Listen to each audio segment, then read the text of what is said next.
माँ आनंदीबाई, इनका निवास स्थान आज भी वृंदावन में है। और वर्णन आता है कि इनका जो प्रागट्य है, इनका जो जन्म है वो 1912 में हुआ, 1912। और इनके जो पिताजी थे वो अमृतसर में, पंजाब में अमृतसर में सिटी इंस्पेक्टर थे। तो जो घर परिवार है वो समृद्ध था। आरंभ से ही इनके मन में भगवान की सेवा का भाव और भगवान की भक्ति इनके चित्त में विराजमान थी। अब इनका जो भगवान से संबंध था वो बड़ा निराला था और राधा रानी से तो बड़ा निराला संबंध था। एक दिन लाहौर के, क्योंकि उस समय तो ये एक ही था, कोई बंटवारा नहीं हुआ था आज़ादी से पूर्व, तो लाहौर के सालमी गेट बाज़ार की घटना है। बाज़ार में आनंदीबाई एक साड़ी की दुकान पर बैठी है और दुकानदार से कह रही है, एकदम अच्छी बढ़िया वाली साड़ी निकाल। किसके लिए चाहिए अम्मा? आपके लिए? बोले नहीं, मेरे लिए नहीं। बेटी के लिए? बोले नहीं। तो किसके लिए चाहिए? मेरी बहू के लिए चाहिए, मेरी बहू के लिए एक साड़ी निकाल। तो दुकानदार खूब साड़ी का गट्ठर लाया, एक से एक महंगी साड़ी उस वृद्धा महिला को, आनंदीबाई को दिखा रहा है। ये देखो मैया, ये बनारसी, ये सूरत से आई है, ये वहाँ से आई है। मैया आपको कोई पसंद नहीं आ रही? नहीं, ये अच्छी नहीं, इसका रंग अच्छा नहीं है, नहीं इसका कपड़ा अच्छा नहीं है। दुकानदार कहता तो आपको चाहिए कैसी साड़ी? बोले अब कैसे बताऊँ कौन सी साड़ी मेरी बहू पर जचेगी, अब ये मैं शब्दों में कैसे बताऊँ। दुकानदार थक गया, हार गया कि इनको दिखाऊं तो दिखाऊं क्या, पूरी दुकान मैंने दिखा डाली, इनको कोई पसंद ही नहीं आ रही। तभी वृद्धा महिला की दृष्टि बाहर गई, दुकान से बाहर। दुकान के बाहर एक वेश्या जा रही थी और उसने साड़ी पहन रखी थी। अब जैसे आनंदी बाई को वो वेश्या दिखी, राजी हो गई, खुश हो गई, मिल गई मिल गई मिल गई, जो चाहिए थी वो साड़ी मिल गई। वो रंग, वही जो मैंने चित्त में सोचा था, जो मैंने मन में सोचा था बहू के लिए, वही साड़ी मिल गई। और पास बैठे एक बालक के कंधे पर हाथ मार के कहती है, जा गोपाल भग के जा, एक तांगा लेके आ जल्दी। और गोपाल झट से भागा तांगा ले, छोटा सा गोपाल भागा जा रहा। गोपाल तांगे वाला, अरे रुक रुक भैया इधर आ, हमारी अम्मा बुला रही है। तांगा वाला आया, जल्दी जल्दी आनंदीबाई उस तांगे में बैठी और कहा, वो जो सामने वेश्या जा रही है ना तांगे में बैठ, उसका पीछा करो। किसके लिए? एक साड़ी के लिए। और साड़ी किसके लिए चाहिए? बहू के लिए। उसका पीछा करते करते तांगा चलता चलता चलता सामने ही वैश्या का तांगा जाके जो चून मंडी का एक कोठा था जिस पे वो वैश्या रहती थी, वहाँ जाके रुका। आनंदीबाई भी तुरंत उतरी है तांगे से और उसके पीछे पीछे ऊपर कोठे पर चढ़ गई। वैश्या ने देखा, अम्मा तू कहाँ से आई, तू इस कोठे पर, तेरा क्या काम? कहा कि क्या बताऊं, हे देवी, तुम्हारे शरीर पर जो साड़ी तुम पहनी हुई हो ना, ये मुझे बड़ी पसंद आई। मैं वृंदावन में रहती हूँ और मेरी एक बहू है, मेरा मन है कि ऐसी साड़ी अपनी बहू को पहनाऊं। वैश्या बोली, वाह मैया, धन्य है वो बहू जिसको ऐसी सास मिली है कि इतना दूर से मेरे पीछे आ रही है, किस लिए? कि मेरी बहू को ये साड़ी पहनानी है। पर मैया तुम्हारी बहू है कहाँ की, इतनी भाग्यशालिन? जिसको ऐसी सास मिली, कहाँ की है तुम्हारी बहू? तो बोली वो वृंदावन के ढोरे गांव है बरसानो, वह बरसाने की मेरी बहू है। अच्छो, बरसाने गांव की है? हाँ। पिताजी को नाम कहा है? बोले पिता को नाम है वृषभानु। वृषभानु महाराज के घर की एक बड़ी सौंदर्यवान इकलौती पुत्री। अच्छा, वैश्या ने पूछा तो ये बताओ कि आपके खुश नसीब शहजादे का क्या नाम है? उसका नाम है नंदलाल, वो मेरो लाला है और राधा मेरी बहू है। तो ये है आनंदी बाई का संबंध। जो एक दिन कहा था ना संबंध बनाओ, तो कुछ भी बनाओ, तो आनंदी बाई ने क्या संबंध बनाया? ये मेरे बेटा और ये मेरी बहू। अब तो आनंदी बाई वैश्या सुन के समझ गई, वैश्या थोड़ी धर्म प्रवृत्ति की थी, तो समझ गई कि ये मैया को कृष्ण प्रेम में पागल हो गई है। अच्छा मैया ये साड़ी चाहिए, अब देखो ये तो मैं पहन चुकी हूँ तो ये तो देना ठीक नहीं, कोरी साड़ी चाहिए। तो मैं काम करती हूँ, ये साड़ी मैंने मंगाई, मेरा कोई यार हो, कोई ग्राहक हो, वो अमृतसर से लेके आया है, तो वो अगली बार आएगा तो मैं उसको बोल दूँगी कि एक साड़ी वृंदावन भिजवा दे, तो आप अपनी बहू को पहना देना। आनंदी बाई राजी हो गई। हाँ, पता लिख दिया, आनंदी बाई श्री राधा आनंद वल्लभ जी का मंदिर, श्रीधाम वृंदावन। पता लिखवा के आनंदी बाई वृंदावन आ गई। अब रोज़ प्रतीक्षा करती थी राधा वल्लभ घेरे में, आज भी आनंदी बाई का मंदिर है। प्रतीक्षा करती थी साड़ी आएगी, और जो बहू है यानी जो श्री राधा हैं वो भी आनंदी बाई से पूछती कि आप तो कही थी साड़ी आएगी, कब आएगी? आ रही होगी, आ रही होगी, अरे थोड़ा भिजवाने में समय लगता है। तो फिर एक दिन एक तार आया, पत्र आया, जिस पत्र में अमृतसर के एक सेठ जी ने कहा कि हमने साड़ी को भिजवा दिया है, जल्द से जल्द आपके पास पहुंच जाएगी, और इसका पैसा रुपया देने की कोई आवश्यकता नहीं, ये हमारी ओर से भगवान श्री राधा वल्लभ को भेंट है। अब कुछ समय बाद वो साड़ी आई, और फिर तो आनंदी बाई के आनंद की सीमा नहीं रही। अपनी बहू को बड़ा सुंदर सजाया, सुंदर श्रृंगार किया। आज तो मानो बहू रोज ही सुंदर लगती है, पर आज तो चांद तारे चमक रहे हो। देखो, महत्व इस बात का नहीं होता है कि हम भगवान को महंगी वस्तु दे पाते या नहीं, पर महत्व इस बात का है कि हम अपने जीवन की सबसे महत्वपूर्ण वस्तु दे पाते हैं। महंगी वस्तु का महत्व नहीं है, पर मेरे जीवन में मैं सब कुछ लुटा करके भी क्या दे सकूं, चाहे वो एक पुष्प ही क्यों ना हो। जैसा एक कथा आती है, अष्टछाप के एक कविराज हुए जिन्होंने श्री मथुरा धाम से एक पुष्प के लिए अपना सब कुछ बेच दिया था। मन में आ गया ये फूल श्रीनाथ जी को चढ़ाना है, तो उसके बदले सब कुछ बेच दिया, पर वो फूल चढ़ाया, और ऐसा चढ़ाया कि मथुरा में बैठ के माला चढ़ा रहे मानसिक रूप से, और गिरिराज गोवर्धन में श्रीनाथ जी की मूर्ति का सर शीश झुक गया उस पुष्पमाला को पहनने के। तो यहाँ भी क्या मतलब हुआ? यहाँ भी भाव ये हुआ कि मेरे जीवन की महत्वपूर्ण वस्तु भगवान के लिए, ये भाव होना चाहिए। तो आनंदी बाई, इनका प्रागट्य एक काश्मीरी ब्राह्मण पंडित के घर हुआ था, और ब्राह्मण परिवार में होने के कारण ये बाल्यकाल से ही भक्ति करना जानती थी।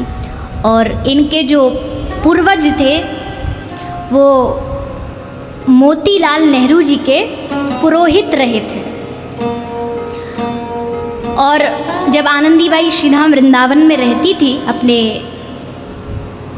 राधा वल्लभ मंदिर में, तो उस समय भी मोतीलाल नेहरू आनंदी बाई का दर्शन करने के लिए वृंदावन आए थे, और उनके राधा वल्लभ को बड़ी सुंदर, बहुत कीमती मोतियों का हार देके गए थे।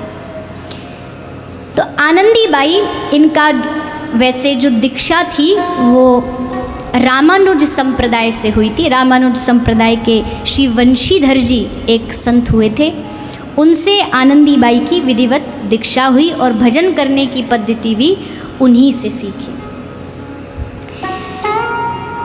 वृंदावन आने से पहले जब ये थोड़ी थोड़ी बड़ी हुई तो इनकी सगाई कर दी गई। यद्यपि इनका भाव था कि मैं वृंदावन चली जाऊं, पर माता पिता ने इनकी सगाई निश्चित कर दी। सगाई हो गई और सगाई होने के बाद जिससे सगाई हुई थी उस पुरुष की मृत्यु हो गई। अब मृत्यु हुई तो आनंदी बाई ने समझ लिया कि संकेत है भगवान का, और माता पिता को भी कह दिया कि अब ये एक बार हो चुका है, अब दोबारा हमसे आप ये आग्रह मत करिएगा। आप कुछ देना ही हमको चाहते हैं, जो धन पैसा आप हमारे विवाह में लगाना चाहते हैं उसके बदले आप एक मंदिर बनवा दीजिए और हम उसमें रह कर के भजन करेंगे। तो वहीं पर आनंदी बाई के लिए मंदिर बनवा दिया गया और वहीं पर ये राधा वल्लभ की मूर्ति आ गई। तो आनंदी बाई खूब सेवा करती थी, भजन करती थी। फिर एक बार इनका मन किया कि मैं पूरे भारत के तीर्थों का भ्रमण करूं। तीर्थों का भ्रमण करूं तो राधा आनंद वल्लभ को कहाँ छोड़ के जाऊं, साथ ले जाना तो मुश्किल है। तो कुछ दिनों के लिए अपनी एक सखी के पास आगरा में अपने राधा आनंद वल्लभ को वहाँ पर दे करके सौंप करके पूरा तीर्थ भ्रमण किया। सब जगह आनंदी बाई ने दर्शन किया, तीर्थ किया और फिर आ गई वृंदावन। और वृंदावन में आकर के इनका सारा भाग दौड़ तीर्थ सब छूट गया। अब इनको सब कुछ मिल गया और 1963 में इन्होंने श्री राधा वल्लभ जी का एक सुंदर मंदिर का निर्माण कराया और वहीं पर फिर पूरा समय रह करके ये सेवा करती थी। अब कैसा भाव था इनका, बोले हर रोज़ आनंदी बाई के मंदिर में उत्सव चलता था। आज लाला कह रहा है कि आज रास करेंगे तो रास हो जाता। आज लाला का मालपुए का मन कर रहा है तो मालपुए बन जाते। आज लाला कह रहा है गुलाब जामुन खाऊंगा तो गुलाब जामुन बना देती। आज बेटा और बहू का मन है झूलन उत्सव का तो झूलन उत्सव रख देती। किसी दिन आज लाला को नाचने का मन है तो जो आनंदी बाई का जो मंदिर था वो संगीत का भी एक बहुत बड़ा ठिकाना बन गया। जितने भी ब्रज के अच्छे अच्छे वाद्यकार थे, संगीतकार थे, रोज़ कोई ना कोई उत्सव में पहुंच जाता। आज लाला का वीणा सुनने का मन हो रहा है तो वीणा वादन हो जाता। आज लाला गान सुनेगा तो फिर गान का उत्सव हो जाता। यानी हर रोज़। और आनंदी बाई छोटा बालक जो नखरे करता है ना कि मैया ने भोजन कुछ बना दिया तो कह रहा ये मन नहीं है आज हमारा, आज तो हम कुछ और खाएंगे, वैसे ही लाल जी इनके साथ लीला करते थे। सब भोजन बन के तैयार, अबे मुंह फुला के बैठ जाते, हमको नहीं ये पसंद, हमको तो मैया तुम ये बनाओ। तो मैया पूरा भोजन बनने के बाद भी फिर जो लाला कहता सोई बनाते। इतना प्रगाढ़ प्रेम था। और इनके प्रेम का वर्णन रूप माधुरी शरण जी ने उनके संबंध में कविता लिखी, उसमें उन्होंने लिखा है, भक्त आनंदी बाई रसिकन सुखदाई, श्यामा श्याम ने पठाई सेवा सुख सरसान को, लाल लली को लड़ावे बहु भांति सो झुलावे, खेल होरी ही खिलावे वारे तन मन प्राण को, जाके नेक नहीं मान हिये दीनता प्रधान, बानी प्रेम रस खान नशा प्रेम की छकान को, छवि श्याम जू की एक प्राण वारे देख देख, जाकी महिमा अलेख हिये धरी लेऊ ध्यान को। कभी होली ऐसी लीला आनंदी बाई अपने लाल जी और अपनी बहू के साथ करती है। आनंदी बाई का एक सहायक भी था जो उनकी सेवा में सहायता करते थे, संत श्री किशोरी दास बाबा जी। यद्यपि आनंदी बाई खुद ही सेवा करती थी अपने हाथों से, पर थोड़ा जैसे जैसे वृद्ध होती गई तो किशोरी दास बाबा जी उनकी थोड़ी सहायता कर देते थे। जो आनंदी बाई का मंदिर था उसके समीप दाऊजी के मंदिर में किशोरी दास बाबा जी रहते थे। एक दिन क्या हुआ, बोले बाहर बैठी बैठी ये रो रही थी आनंदी बाई। तो किशोरी दास बाबा जी आए, आनंदी बाई से पूछा, बाई साहब रो काहे को रही है? तो बोली मेरे बहू को वृंदावन में एक साड़ी पसंद आ गई, पर मैं वो ला नहीं पाई। क्यों नहीं ला पाई? बोले बड़ी महंगी थी और धन मेरे पास उतना था नहीं। तो बोली कोई बात नहीं, मैं लेके आता हूँ। वो पहुँच गया। उस समय वृंदावन में एक बन्नू मुंशी की दुकान थी साड़ियों की, उसकी दुकान पर गए। किसके लिए साड़ी चाहिए? आनंदी बाई की बहू के लिए। तो ये पैसा कौन देगा? तो उस समय के एक सेठ जी रहते थे, हरगूलाल जी, उनके नाम से आनंदी बाई का खाता चलता था। उन्होंने कह रखा था तुम्हारे बेटा बहू को जो जो चाहिए सब ले जाया करो और हमारे नाम खाते में हमारा नाम लिख दिया करो, जोड़ दिया करो। और ऐसा नहीं, आनंदी बाई के पास था कुछ नहीं, पर खूब कर्जे में चलती थी, खूब सर पे कर्जा रहता। अपने लिए तो एक फटा कपड़ा भी नहीं खरीदती। किसके लिए? आज बहू कह रही है सोने के कंगन पहनूंगी।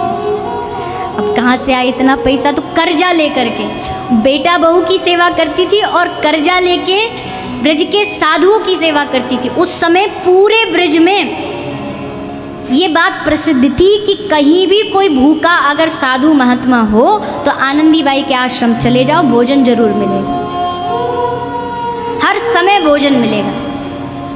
तो उन साधु संतों के भोजन के लिए, उनके प्रसाद के लिए आनंदी बाई खूब कर्जा रहता था। कुछ भक्त आते थे कर्जा चुकाते थे, और कई बार सामग्री जोड़ने के लिए आनंदी बाई भी कुछ सेठों से मिलने, उनसे धन लेने, कुछ सामान लेने चली जाती थी। पर जब ये जाती थी ना तो पीछे से इनके जो नंदलाल हैं, जो इनकी बहू है, वो एकदम विचलित हो जाते थे और ज़्यादा दिन इनको बाहर रहने नहीं देते। एक दिन आनंदी बाई हरिद्वार गई। 2-3 दिन तक तो सब ठीक रहा और 3 दिन बाद पहुंच गए सपने में। अरे मैया तू कहाँ भाज गई? तेने यू छोड़ दियो बाबा हमारे ताई सेवा करने को। पतो आज मुझको इतनी जोर ते भूख लग रही, मुझको हलवा चाहिए और यूँ बिना हलवा बनाई भोग लगा दियो ने मेरो। मैया इतने दिन है गए हलवा नहीं खायो, तू जल्दी आ जा, मुझको हलवा बना दे। तो सारे काम छोड़ करके आनंदी बाई हलवा, ठाकुर जी की इच्छा हो रही है, वहीं छोड़ के हरिद्वार वापस वृंदावन आ गए। और आके किशोरी दास बाबा से पूछा कि इतने दिन रहे, हलवा बनाया किसी दिन? बोले नहीं, हलवा तो नहीं बनाया। तुरंत मैया ने हलवा बनाया, भोग लगाया। हलवा बहुत प्रिय था आनंदी बाई के लाल जी को। और रात को, आधी रात को जगा देते थे, आधी रात को सपना दे करके जगा देते थे, भूख लग रही है ये बना दो। एक दिन सपना आया कि जो किशोरी दास बाबा सेवा तो करके गए, पर मैया हमको रजाई उड़ा के नहीं गए, हमको बड़ी जोर की ठंड लग रही है। तब उठ कर के गई आनंदी माई और जाके देखा तो सचमुच ठाकुर जी को आज रजाई नहीं उड़ाई थी।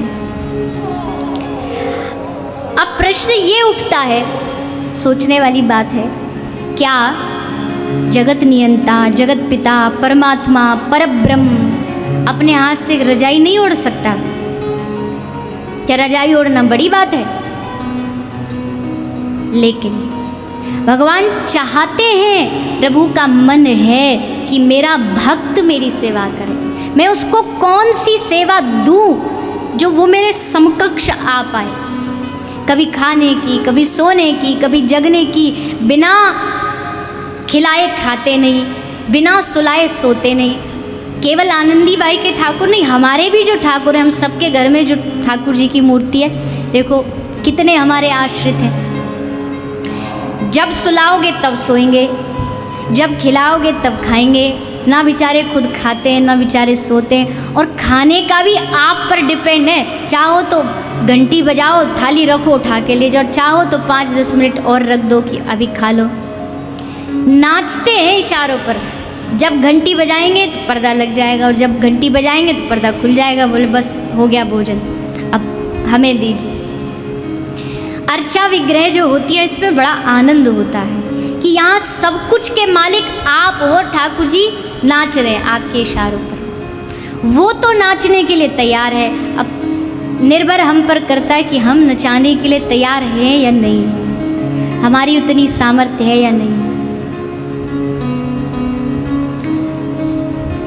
और ऐसा नहीं, आज भी कई बार होता है ऐसा, भक्त अपना अनुभव बताते हैं अपने घर के ठाकुरों का कि हम सुला रहे ठाकुर जी को, कुछ चीज़ भूल गए, तकिया ही लगाना भूल गए, रात को कुछ बेचैनी हुई, कुछ ऐसा लगा कुछ गड़बड़ है, जाग के देखा तो वो नहीं रखा, जाग के देखा तो आज सोते समय जल नहीं रखा। ये सब लीला कौतुकी प्रभु करते हैं, आज भी करते हैं। मूर्ति मूर्ति नहीं होती है, वास्तविकता में मूर्ति तो साक्षात भगवान होती है।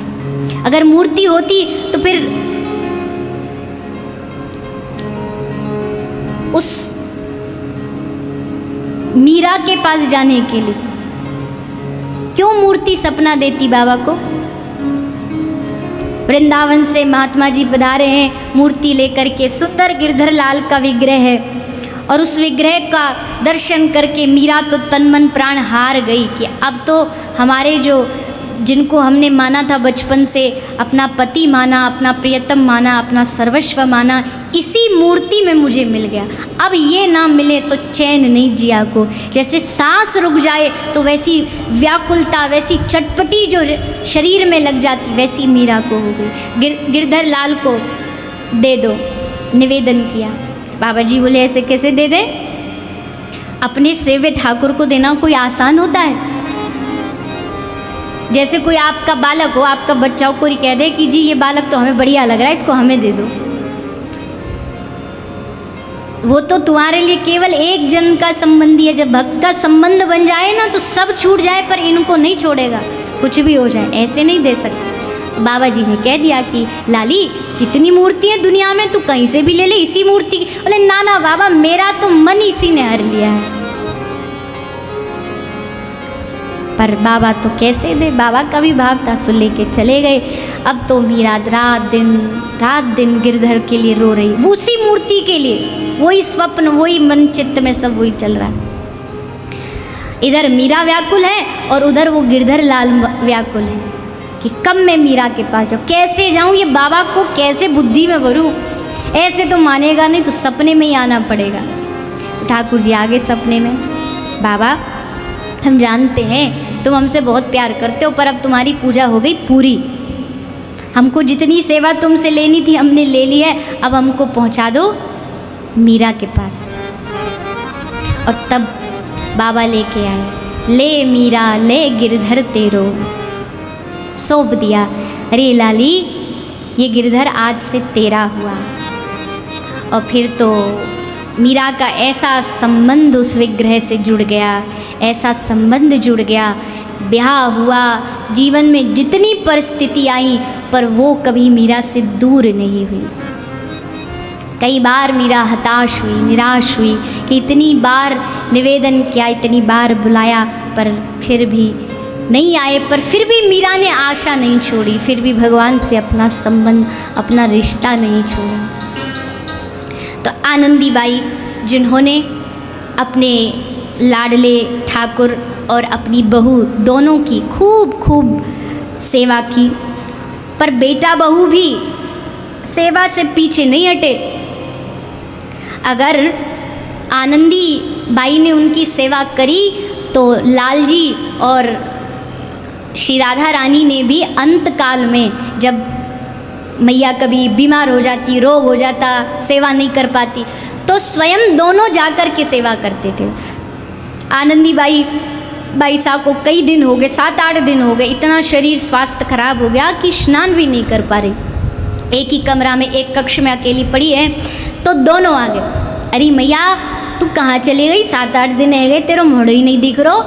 अरे लाला, अरे चलो जा यहाँ से, चलो जा, मुझको बड़ो भारी रोग है, तू मत आवे, मैं इतने दिन ते स्नान भी नहीं करी, नहाई धोई भी नहीं, चले जा यहाँ से। अब लोग बाहर सुन रहे हैं आनंदी बाई की बातों को, लग रहा है कि बावरी क्या बकबक कर रही है, किससे बात कर रही है। लोगों को क्या पता कि साक्षात भगवान उसके साथ लीला कर रहे हैं। अंत में अपने ठाकुर की सेवा करते करते संवत 1993 कोई ज़्यादा समय नहीं है। 1993 को आनंदीबाई ने नित्य धाम में प्रवेश किया, अपने लाला के पास, अपनी लाडली बहू के पास, उनके चरणों में समाहित हो गई। अब कोई नहीं था आनंदीबाई का, अब मृत्यु हुई तो मरने के बाद चिता को अग्नि कौन दे। तो शमशान में एक छोटी सी महिला, छोटी सी कन्या आई, कहा मैं अग्नि दूंगी। तो पूछा कि आप कौन हो? मैं इनके कुनबे की हूँ।